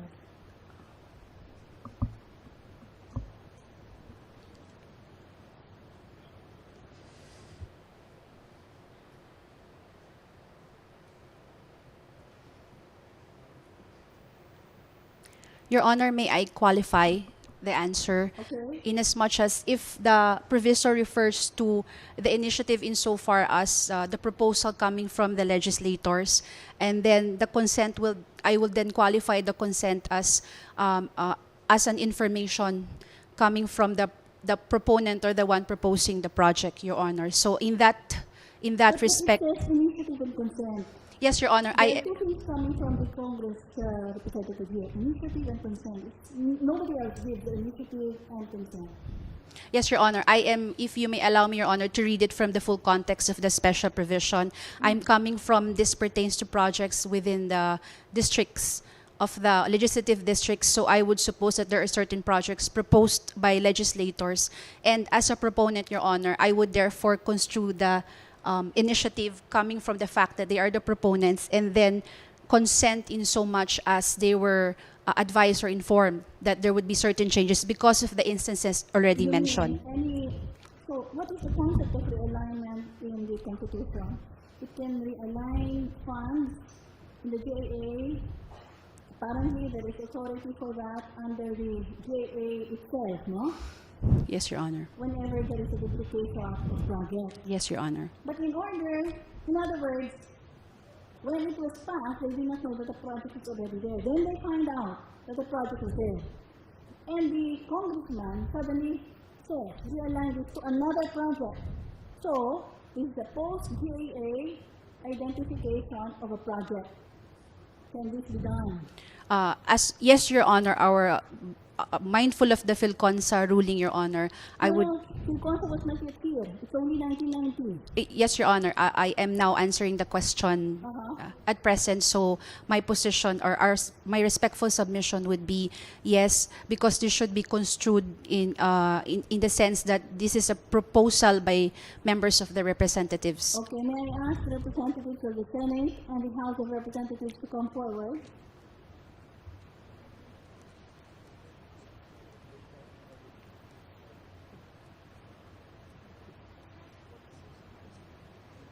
Attorney Cruz?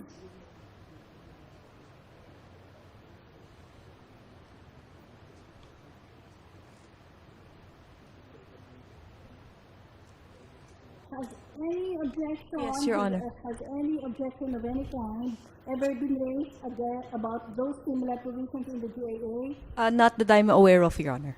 In other words, the Senate has been passing those kinds of provisions all the time. Nobody has been raising the question of whether it's constitutional or not.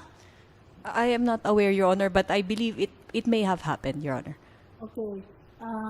Attorney, Palikte, Your Honor. okay. I'm not aware of similar objections of the character that No, no objections to None, the Your fact that there is a change of the identified projects from one that was in the JA to a new one. I'm really not aware of any, Okay. Your Honor. Thank you. 19, Attorney Ruiz, please again. May I request that the two representatives from the two chambers kindly sit near the podium. But Attorney Ruiz. We go to General Provision number 59. Next slide. Can you read it for us, please? Release of funds for NALGU, construction, repair and maintenance, rehabilitation, replacement, completion, betterment or improvement of roads and bridges, sport works, flood control, water works supply, and government buildings and structures shall be released with at least 15 days prior written notice to the representative of the district concerned. Now, why is the power to release the funds being made conditional on the written notice to the representative of the district? What is the purpose for this? I apologize, Your Honor. I could not proffer any possible So you reason. do this basically as a matter of course inside the BBN? Your Honor, at present, no. No longer. I- That practice? May I qualify, Your Honor?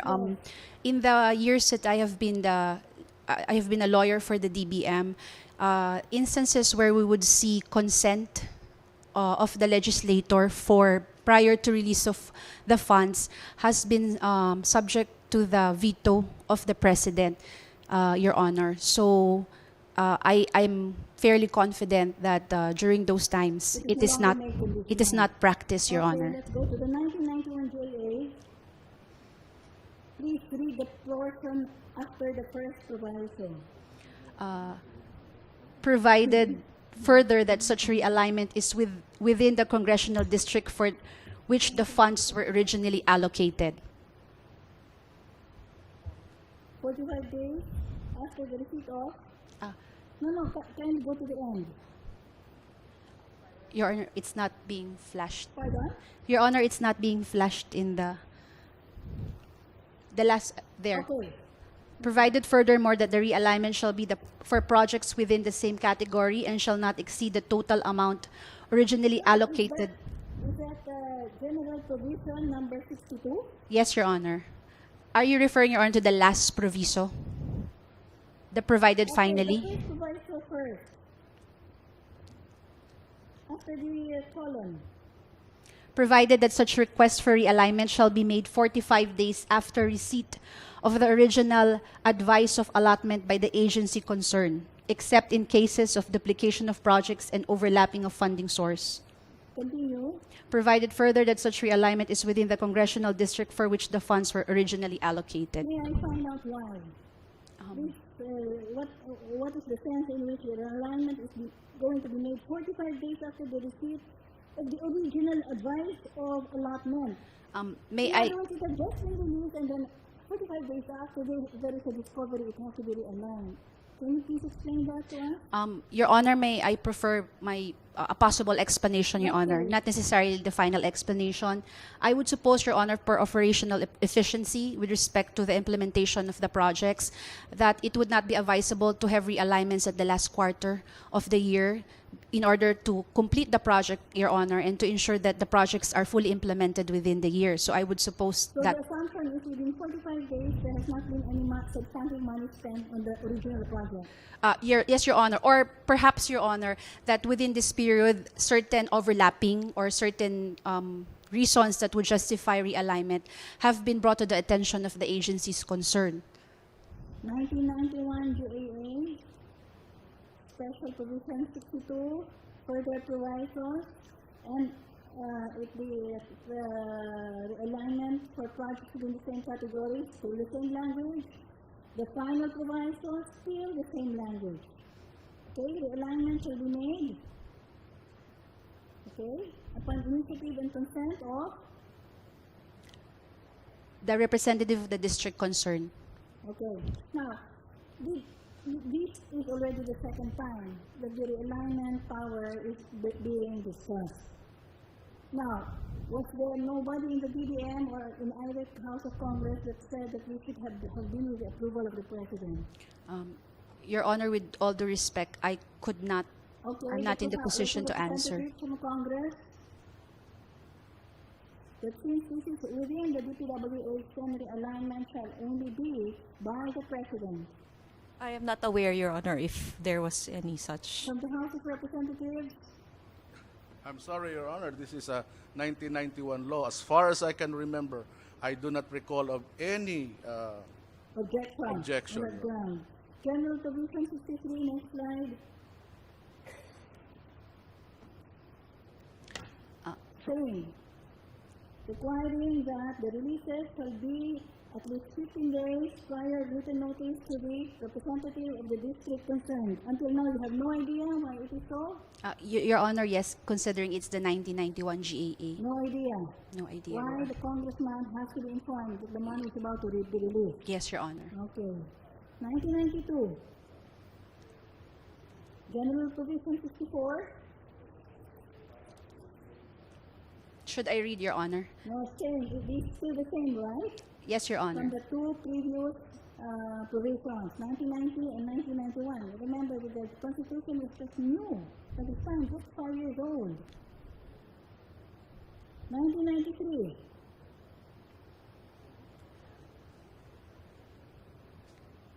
Okay? Same provision. Same provision. Saying that it shall be made 45 days after receipt of the original advice of allotment within same congressional district. The alignment made upon the initiative and consent of the representative of the district concerned. And then the last special general provision number 65, the releases shall be made at least 15 days before to the congressman of the district concerned. Okay? So until 1993, it's still the same. Look at 1994. Same. All of those provisions are carried over. Okay? Except for the last provision, which says, okay, look at General Provision number 64. Instead of 15 days prior written notice, it is now made to only 10 days. Okay? Can you see that? Yes, Your Honor. And look at the last paragraph. Can you read it for us, please? Failure to comply with this section shall be considered negligence in the performance of duty, subject to appropriate administrative or penal sanction. Okay.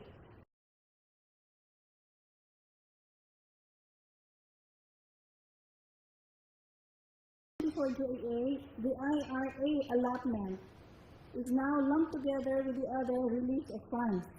In other words, in addition to the release of funds for capital outlay, also the release of funds for ERA to the local government units. Okay, this is supposed to be the local government units. A release must be given, the notice of the release, impending release must be given to the congressman concerned. He is not the LGU executive. So why is this there?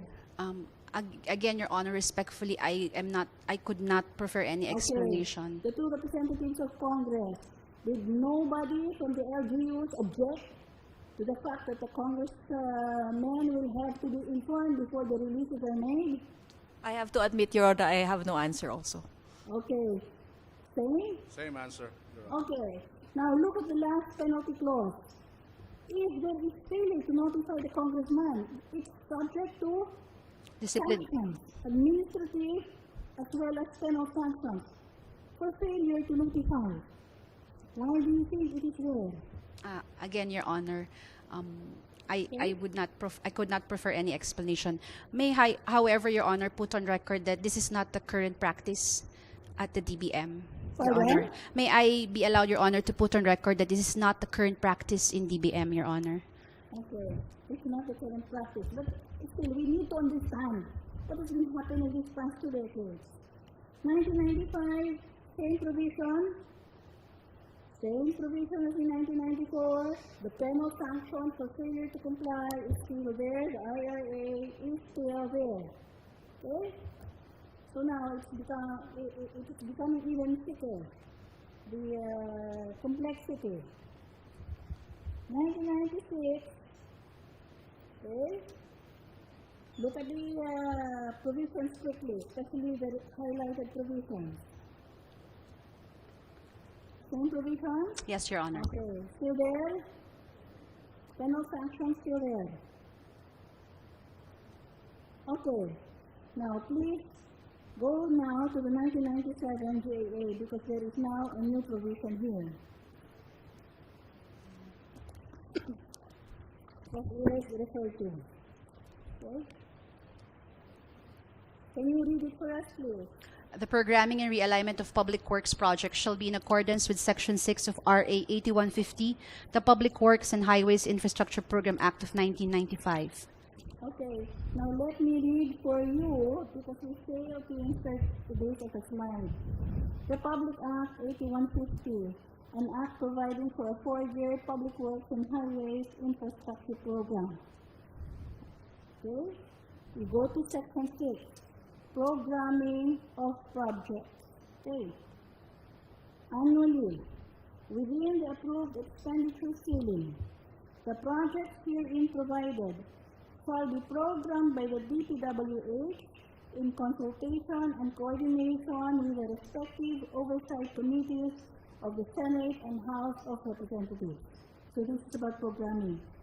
Always taking in consideration policy and priorities, etc.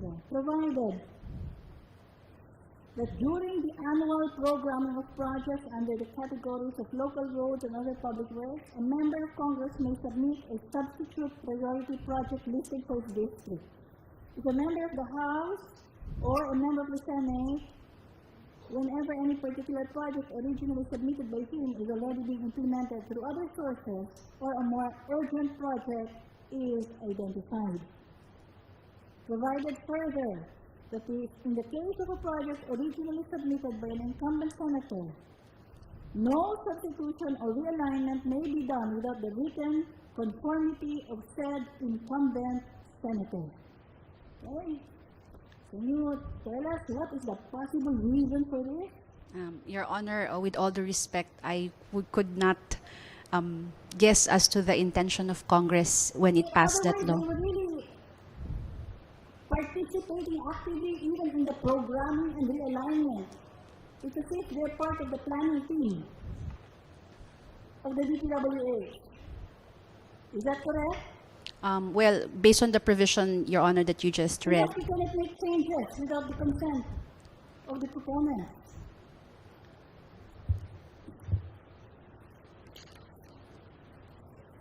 Okay. General provision number 272, notice of release of funds. Allotment shall be made with at least 10 days. Same, carry over. Failure to comply, same. Penalty. Failure to comply with the written notice to release. Okay. Now in the 1998 GAA, there is now a change. The request for reallocation or realignment shall be made not within 45 days, but within 20 days. Okay. Go to 73. General provision 73 of the 1998 GAA, you still find the 10 days prior written notice to the representative, and you still find the administrative and penal sanction. Okay, go to the 1999 GAA, General Provision 59. Still contains the requirement that the alignment will be upon prior consultation with the congressman of the district concerned. Same. The written notice of the release, still 10 days. Failure to comply is still considered negligence and subject to sanctions. Okay. 2000, still the same. You can find that provision is still the same. Okay, but for the first time, Section 68, which is the next slide,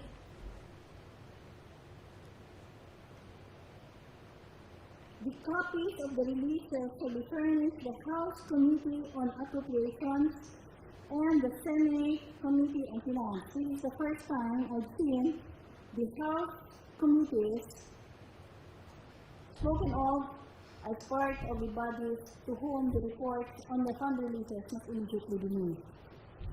Okay. 2000 JA, same.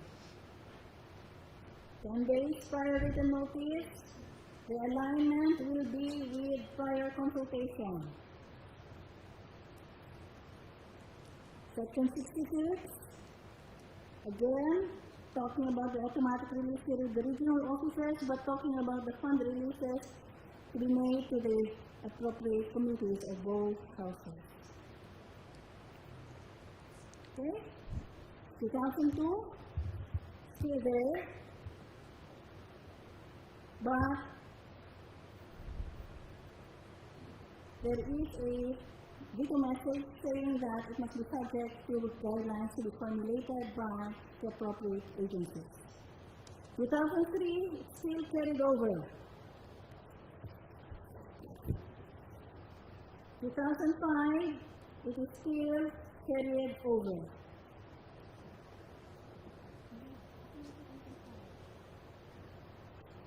Hindi na ako na.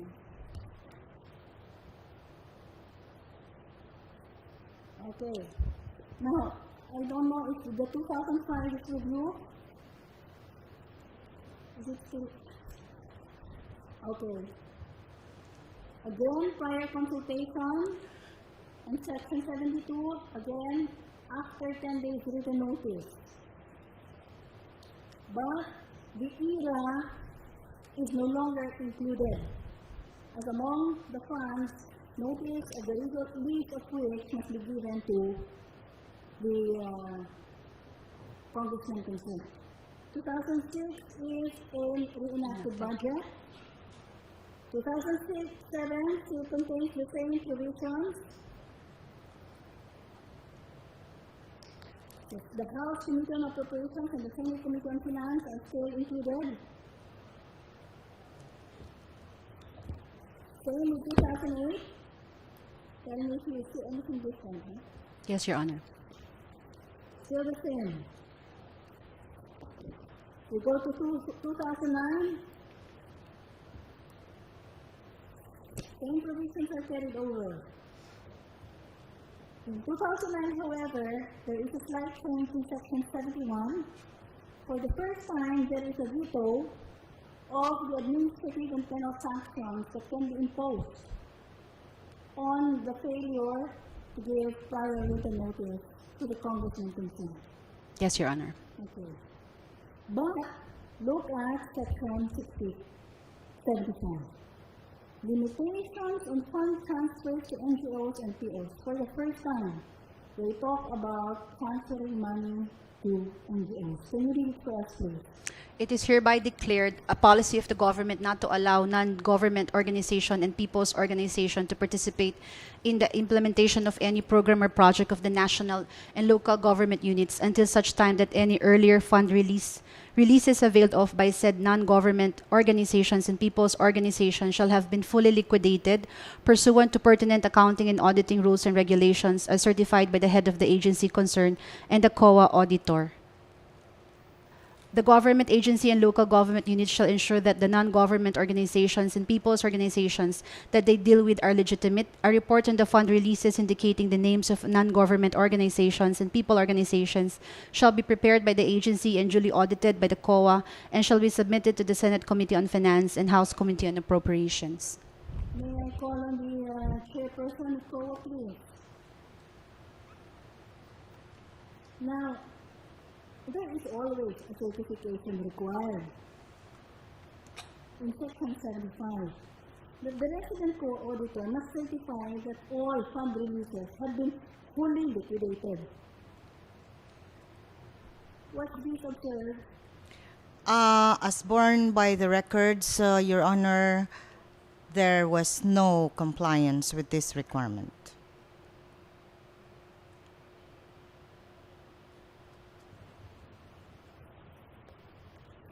Now, in the second paragraph of the same section of the GAA, first sentence, it says that the government agency and the LGU shall ensure that the NGO and people's organizations that they deal with are legitimate.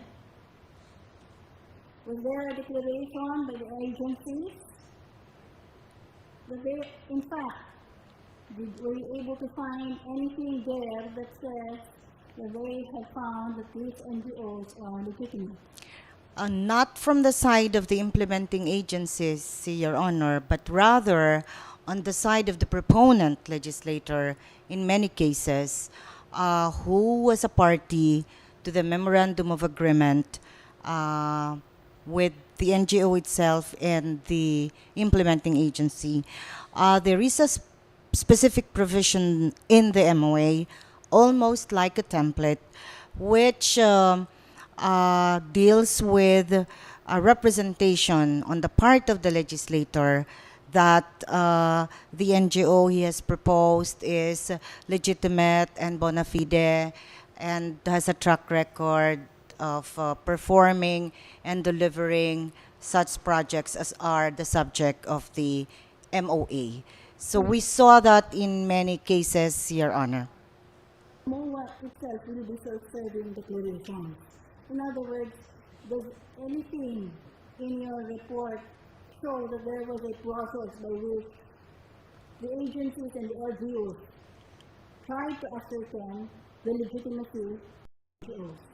Yes, Your Honor, under COA Circular number 97-002, it is required that the BAC, the Bids and Awards Committee, be constituted also as a selection